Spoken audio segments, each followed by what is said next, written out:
Here we have a pre-owned 2022 Kia Sorento. This one comes in the SX Prestige trim level in glacial white pearl. And then we have black Syntex leatherette interior. The powertrain consists of a 2.5 liter turbocharged 4-cylinder engine, made it to an 8-speed dual clutch automatic transmission. And then this one has just a little over 74,000 miles on it. But coming around to the front end here, we do get our LED headlamps, LED daytime running lights, and LED fog lights. The lights don't flash like that. That's just how my camera's picking them up, but these are the premium projector lights, so they do a pretty good job holding up when it's dark out, but just want to show a little bit of damage there. So just a few spots where this probably ran into something, but for the most part, it's held up pretty nicely. But I just love the looks of these. Specifically, these Prestiges look super good. Coming down to these wheels, we get these 20-inch aluminum wheels. Love that gloss black.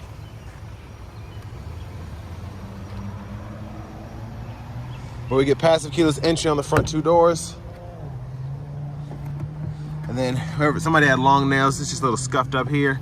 But memory seat functions, just hit set and then hold the setting you want to set it to. And then we have our power mirror controls here. There's right side, left side, then you can turn them off there. You can adjust using that dial. You can power fold the mirrors, and then those have blind spot monitors as well. And then unlock, lock button there. And then we get one touch automatic up and down windows on all 4 doors. And then we do get electronic child locks and rear window locks here.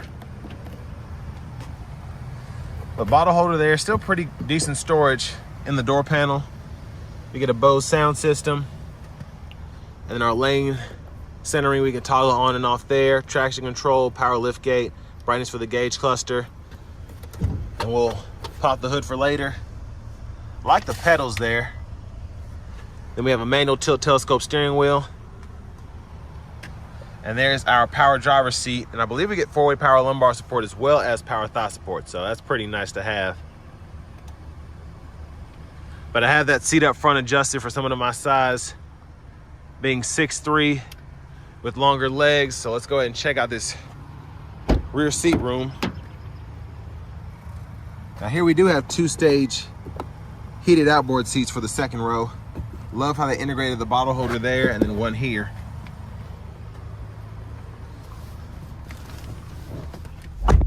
But pretty good space here. I have this second row seat leaned back a little bit. I was trying to adjust because they were folded flat when I got in here.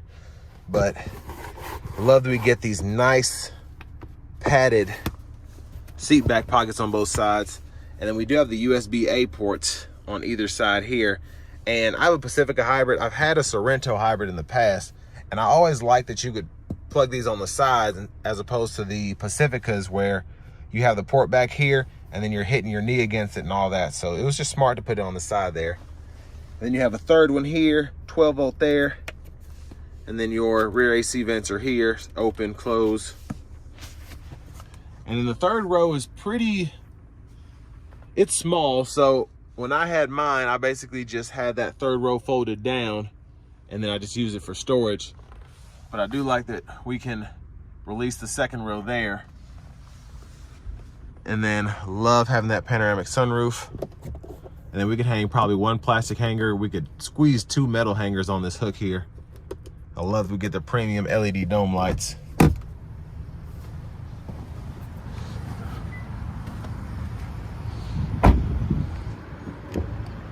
Fuel caps here though. And then again with the SX Prestige, you do get the full LED. So coming around the back end, we get LED tail lamps to go with the LED projectors and the LED fog lights up front. And I just love, in this trim, especially with the white, and then you have that black roof there, it just looks fantastic. But there's a lift gate release there.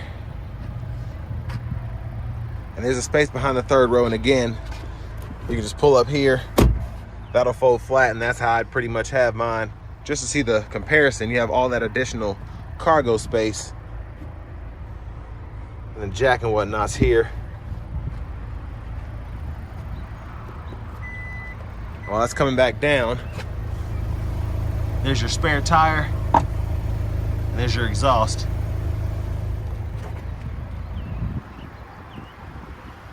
But as we come around to the rear passenger side, you can hit this here, and then the seat will fold flat into the floor. Or you can use this, and you can get to the third row easier. But then you can also use that to get out as well if you're in the third row.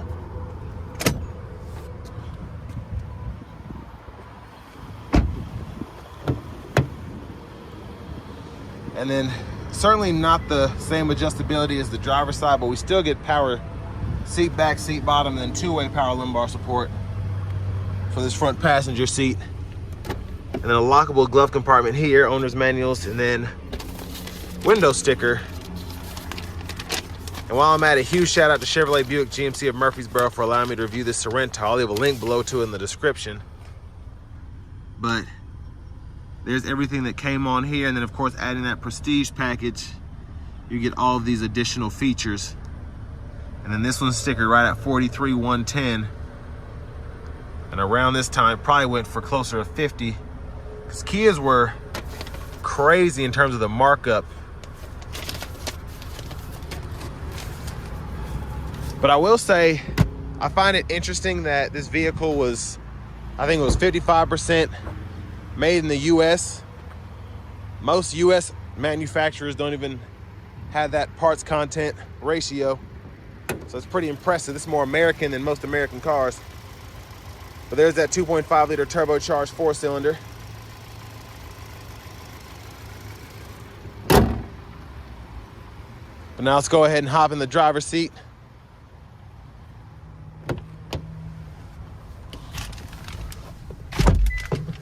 So leather wrap steering wheel here. This actually seems to be in pretty good shape for it to have 75,000 miles on it. I'm very impressed by that. Now to the screen here, I think this is a 10.25 inch screen. So this is the home page, and then that's kind of your calm page, if you will. But in here, you can go to the map, and then it's pretty easy to type in a destination or use voice recognition for that. It'll pull up suggestions, or whether you type in an address. Pretty easy to use. And then you can also set a waypoint. So if you know you want to go right here, set that as a destination, and it even lets you decide how you want to get there, excuse me. Now we do get AM, FM, and then we also have XM radio. So when I hit that there, you go in here and you can go through the bands there. And one thing I never liked about the radio here is when you switch the bands, you basically have to have all of them turned down, and you have to know which one you were set to. Because like if you switch from XM to AM and you have the volume here on 25, and then you go to AM, then you forget, and you're sitting at home, once you go back to XM, even if you had it set at mute, or set at 0, excuse me, it'll go back to 28. So it's just, that was one of the issues I had with mine, but not a big deal. And then with this having the Bose system, you can turn on the center point on and off there. And then for your sources, again, AM, FM, XM, then you have the wireless CarPlay, Android Auto, Bluetooth audio, then USB music, and then of course Sounds of Nature, which you get on the Kias, usually the Kias and Hyundais with the more upgraded sound systems. Now I will say I never liked the screen having the home button you have to push. That kind of gets tedious, but other than that, love the system. Other than the few quirks that it had. But all of your settings are in here. So vehicle settings go in there, and then you can toggle your driver assistance, drive modes, all that you can set there. And then your general settings in here, you can go ahead and set your date and time, language, and then your units. So if you want to go from US to metric, you can do that for tire pressure, fuel efficiency, temperature, and the distance speed. But backup cameras there with that 360 surround view. Guidelines follow as you turn the steering wheel. And then your front camera's there. And you also have your curbside view as well. Hazards are there. And then down here we have our dual zone automatic climate controls, excuse me. And then we have 3-stage auto mode. So if you want to have the fan speed at high, medium, or low to get to that desired temperature, you can do that. And then to turn that auto mode off, just adjust the fan speed. And you can cut the whole system off there. But you can adjust temperature on either side, and then you can unsync or just adjust that passenger side there. And then your defrosters are right there. And then you have a nice stow tray here. You click that on and off, and then USB-A charge ports on the sides there, and then you have a USB-A port to run off the radio there, and then a wireless charging pad here. Indicator for that is there. Then you have additional storage pocket. If you want to put change or a card or something there, you can. And then over here we have our 3-stage heated cooled seats. Again, driver, front, passenger. And then to shift that 8-speed, hit the lever, reverse, neutral, drive, and you can come over here and manually shift right there. Now for the drive modes, we do get 4 of those. So comfort, eco, sport, and smart. And then we have our heated steering wheel toggle there, automatic brake hold toggle there, downhill brake control, and then auto stop. Hit this camera there, and that'll pull up your camera without having to shift. And then you have your parking sensors there. Then an electronic parking brake, pull up to engage, hit the brake, press down to disengage. And then up here, dome lights, and then one-touch tilter slide, sunroof. So I like that it goes back pretty far. There's a view of the back seat from up here. Closing that back up, and then I like that it closes the shade up with it. But back to the steering wheel, blinkers here, and then that kind of shows you all with the all digital gauge cluster, you get those curbside views, or blind spot view, I guess, as you put your turn signals on to make sure nothing's over there. And then headlamp controls, they're on now. And then we have corners, auto, off. And then we have our fog light toggle there. We can turn those on and off. And then we can toggle the auto high beams when the auto lights are on. And then when the headlamps are on, we can actually toggle the high beams themselves. So we can turn those on, and then you have to pull up to turn them off. And you can also flash that way as well. And then windshield wiper controls here. That's high, low, intermittent, off, and then one time. And you can adjust your intermittent here. I think it's like 4 or 5 settings in your rear wiper, low, high, and then pull back for the rear wiper fluid, push up for the front wiper fluid. And then your paddle shifters are behind here if you don't want to shift using the shifter in manual mode. And then you can use this mode button, and you can go through your audio sources. You can set up which ones to toggle. So if you want to go through FM and Bluetooth, when you hit that button, because that's all you use, that's all you have to do, and it won't go through everything else. But again, voice recognition, volume down, up, click there to mute, and then you can go through your track list, radio station presets there. And again, that's one thing I can't stand is you go to a band and it's up high as can be. But Bluetooth controls are here, and then we can go through our gauge cluster using this button here to go through submenus, and then within each submenu you can use that there when it's available. So you can select your contents here. So you go in there, and then you can do all of that.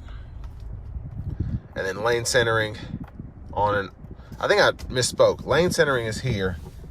That's the lane departure there. So you can toggle that on and off. So when you're going out of the lanes, it'll tell you, but then your lane tracing, if you will, is right here. And then the gap adjust for the cruise controls there. And then you can toggle that there. And then set your speed there, excuse me. One more look at the gauge cluster. I like how that looks, by the way. Very pretty. And then push button start. And then here's our key fob. And then the remote starts here. And then all of your buttons. So lock, unlock, power lift gate, panic button right there.